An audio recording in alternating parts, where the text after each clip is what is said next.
굿모닝, 베트남. 베트남 부동산 재고 물량이 감소하고 있다. 부동산 기업들은 코로나19 지원 정책을 활용하여 경영난을 극복하면서 적극적으로 재고주택 판매에 나서고 있다. 26일 징등 베트남 현지 언론에 따르면 하노이의 부동산 재고 물량은 올해 1분기 84.5%에서 2분기 79.4%, 3분기 64.9%로 감소했다.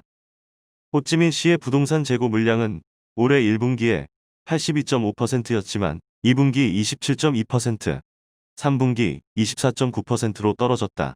재고 물량은 중심지에서 멀리 떨어진 외곽의 중고급 아파트, 콘도텔, 대정착 주택 등을 포함한다. 호찌민 주식거래소에 상장된 부동산 업체의 재고량 데이터와 하노이, 호찌민의 공급량 대비 신제품 판매량을 합하면 2019년 말 기준 부동산 재고 가치는 약 18조 8천억 동이다. 건설부가 베트남 전국 63개 성 중 56개 성에서 집계한 데이터에 따르면 올해 3분기에 성사된 부동산 거래는 3만 6,884건에 달했다. 지역별로 살펴보면 빈딘, 광남, 다낭 등 중부지방이 1만 4,582건으로 1위를 차지했고 남부지방은 1만 2,082건으로 2위, 북부지방은 1만 220건으로 3위였다. 중저가 주택 매매 거래 성사율이 높았으며 고급 주택 거래는 감소했다. 건설부는 부동산 기업들이 코로나19 이후 정부의 지원 정책을 최대한 활용해 경영을 정상화시킨 것이 거래 증가에 영향을 미친 것으로 분석했다. 베트남 부동산에 대한 외국인 투자가 다시 증가하고 있다. 베트남 FDI 전체에서 부동산이 차지하는 비율은 수년 만에 하락했다. 25일 베트남 기획투자부와 해외 투자국의 최신 데이터에 따르면 올해 초부터 9월 20일까지 외국인 투자자의 신규 등록, 조성, 기부 자본 합계는 212억 달러로 2019년 동기 대비 81.1% 수준을 기록했다. 최근 수년간 FDI 자본은 제조 산업에 이어 부동산에 가장 많이 몰려들었다. 올해 초부터 3분기 말까지 부동산 산업에 새로 들어온 자금은 32억 달러로 전체 신규 등록 자본의 15%에 불과했다. 이에 오랫동안 FDI 투자 유치 2위였던 부동산 산업은 3위로 떨어졌다. 3분기 부동산 붐은 FDI 등록 자본은 전분기 대비 400% 증가했다. 구체적으로 2분기에는 2억 6,400만 달러였으나 3분기에 23억 5천만 달러로 급증했다.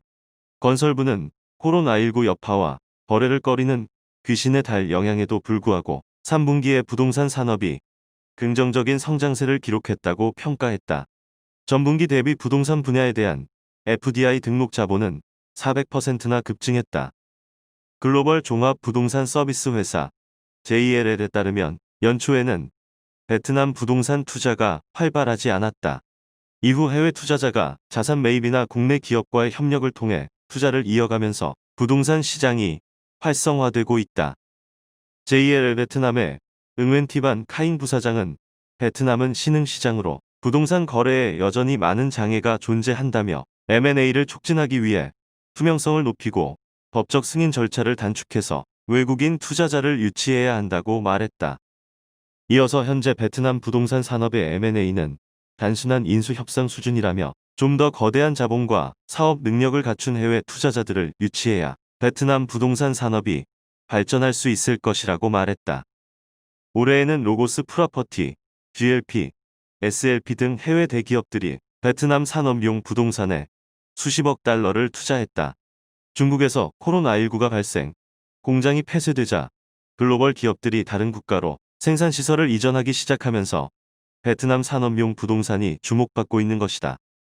JLL은 최근 발간한 보고서에서 일부 글로벌 기업들이 미국으로 수출하는 중국산 상품에 부과되는 높은 관세 장벽을 피하고 생산 비용을 낮추기 위해 2019년부터 베트남을 중국 대체 생산 기지로 선택하고 있다고 설명했다.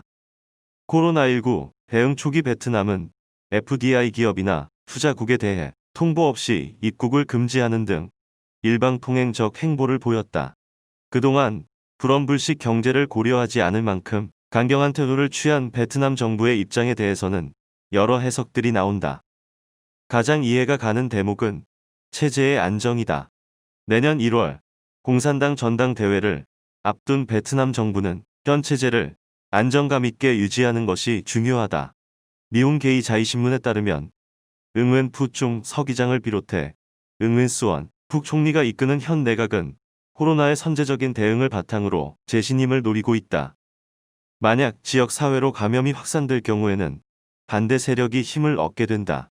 코로나 통계상 납득하기 어려운 베트남의 확진자 발표가 이해되는 대목이다. 그러다 보니 초반에는 경제는 뒤로 한 채 오직 코로나청 정국 만들기에 여념이 없었다. 이제는 만들어 놓은 이미지를 바탕으로 경제 회복에 나서야 할 시기인 셈이다. FDI 기업들의 탈중국화 현상이 두드러지면서 이를 온전히 베트남이 흡수하려면 공실력 있는 외부 기관들의 평가가 중요해진 셈이다. 현재까지는 베트남 정부의 의도대로 흘러갔지만 결과는 아직 속단하기 이르다. 코로나19가 무증상, 재확진 등 수많은 변수를 가지면서 이제는 없어지기보다 곁에 두고 일상생활을 해야 하는 흐름으로 바뀌었기 때문이다. 베트남이 지역사회 감염 위험을 감수하면서까지 걸어놓은 빗장을 다시 열려는 움직임도 같은 맥락이다. 실제 베트남은 지난 4월 중순 이후 한 달 넘게 지역 감염이 없었다. 하지만 해외 유입 사례에서는 여전히 신규 확진자가 발생하고 있다. 경제 회복을 위해서는 입국 제한 조치를 풀어야 한다. 딜레마다. 베트남 보건부에 따르면 지금까지 27만 5천 건의 검사를 진행해 인구 대비 검사율은 약 0.29%를 기록했다. 세계 기준에서도 최저 수치다. 낮은 검사율 덕에 드러나지 않은 확진자가 지역에서 폭증할 가능성도 적지 않다. 베트남 응웬수원 북총리는 지난 15일 열린 코로나19 예방 및 통제에 관한 상임위원회에서 해외 방문자들에 대한 입국을 허용할 필요가 있다는 의중을 내비쳤다. 현재 베트남은 각 국가 대사관에서 협의된 투자자, 전문가, 공무원에 한해서만 비자를 발급하고 있으며 이들도 입국 시 14일 동안 격리 기간을 거쳐야 한다. 총리는 관련 부처들에게 국제 관광객을 맞이할 준비를 하도록 요청했으며 우선적으로 코로나19 상황을 효과적으로 통제하는 국가들을 우선순위로 협의하도록 지시했다. 하노이에 거주하는 국내 대기업 한 임원은 베트남의 경제가 가장 시급한 문제다. 관광을 비롯해 FDI 기업들을 활성화하지 않으면 향후 2에서 3년 동안 회복이 어려운 지경이 발생할지도 모른다고 설명했다. 굿모닝, 베트남.